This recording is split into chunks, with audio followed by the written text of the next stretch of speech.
Istilah penodaan agama, penistaan agama, dan ajaran sesat.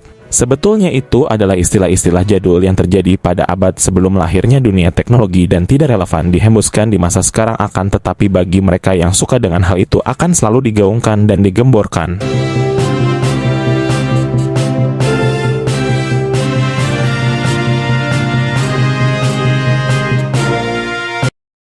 Dalam kasus Ponpes Al Zaitun, MUI atau Majelis Ulama Indonesia sangat melibatkan diri dengan alasan ranah agama. Dengan tidak sadar, MUI hanyalah masyarakat biasa yang tergabung dalam sebuah organisasi Islam, tidak lebih dari itu. Akan tetapi organisasi ini seolah punya hak mengatur hukum dalam pemerintahan secara diktator. Banyak ulama yang mengajarkan ajaran yang tidak masuk akal, tidak mengikuti zaman, dan menebar kebencian, suka mengkafir-kafirkan orang, akan tetapi MUI dan pemerintah tidak melakukan tindakan apa-apa.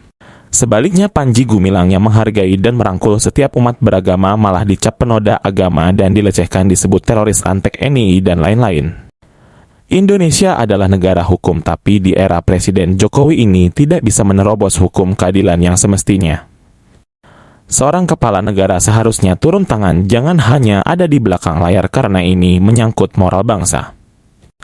Keputusan kepala negara yang rasional dan tegas sangat menentukan kondisi negara mau dibawa ke arah mana. Mahfud MD, Maruf Amin, dan Anwar Abbas adalah tiga serangkai yang menjadi nahkoda delik pidana yang dijatuhkan kepada Panji Gumilang. Dari mulai kasus pencucian uang, penodaan agama, dan korupsi dana BOS. Seharusnya sebagai Menko Polhukam, Wakil Presiden, dan MUI mereka bisa mengkoreksi ke dalam. Yang namanya pendapat dan ajaran tidak seenaknya dimasukkan penodaan agama. Beda orang, beda tingkat pendidikan, tingkat intelektual, serta pengalaman tentunya tidak akan sama dalam cara pandang. Dalam kasus pemeriksaan, pihak kepolisian mendatangkan sekitar 41 saksi dan 18 saksi ahli. Dari mulai ahli bahasa, ahli agama, ahli forensik, dan lain-lain. Sehingga Panji Gumilang dinyatakan sebagai tersangka. Akan tetapi pertanyaannya adalah, apakah saksi dan ahli itu benar-benar ahli atau saksi dan ahli yang sengaja dipilih yang sealiran dengan mereka dan tergantung honor juga?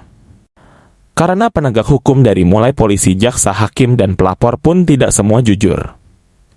Banyak KKN terjadi di lingkungan hukum, apalagi dibumbui dengan kepentingan personal atau politik. Dan kita tidak tahu dengan pasti apa yang terjadi sebenarnya. Panji Gumilang adalah seorang pembelajar, seorang peneliti, seorang ulama, dan seorang pengusaha sukses. Orang yang berpendidikan dan berilmu tinggi, gemar membaca, sampai koran bekas kertas lusuh tulisan usang pun dia baca.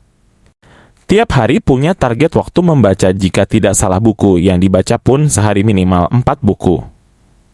Tentunya akan sangat jauh tingkat pengetahuan, wawasan, dan indeks berpikirnya jika dibandingkan dengan orang-orang biasa. Hanya kebanyakan orang tidak mengetahuinya. Belum lagi pengalamannya telah terjun ke mancanegara, orangnya sangat cinta perdamaian, kebebasan berpikir, berkreasi, kebebasan mencari ilmu. Menurut para santri dan orang-orang Al Zaitun pun, cara berpikirnya Panji Gumilang melampaui cara berpikir orang pada umumnya.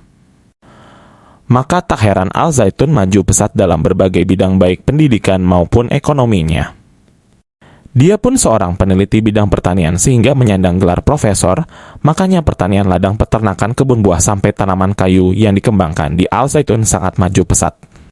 Bibit unggul yang berkualitas serta pengolahan pertanian pun kerjasama dengan negara maju seperti Jepang. Semua itu atas ide dan hasil penelitian langsung oleh Panji Gumilang.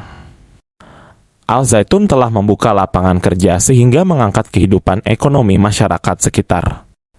Indonesia seharusnya bangga punya seorang yang seperti Panji Gumilang. Bukannya malah mencari kesalahannya semata tanpa melihat hasil kehebatannya. Mahfud MD, Maruf Amin, dan Anwar Abbas mereka adalah pengurus ekonomi syariah, tapi bukannya berkembang malah mengalami kemunduran. Bank syariah Islam pun banyak yang bangkrut, sangat jauh dengan ekonomi Al Zaitun. Seharusnya pemerintah belajar dan mencari tahu bagaimana Al Zaitun bisa sehebat itu, ini malah blokir aset dan mengandangkan Panji Gumilang. Indonesia mau maju, pegang teguh dasar negaramu, wahai bangsa Indonesia. Tuhanan yang Maha Esa, tanamkan Tuhan yang Maha Esa itu menciptakan kita ala suratihi dalam bentuk Tuhan itu sendiri.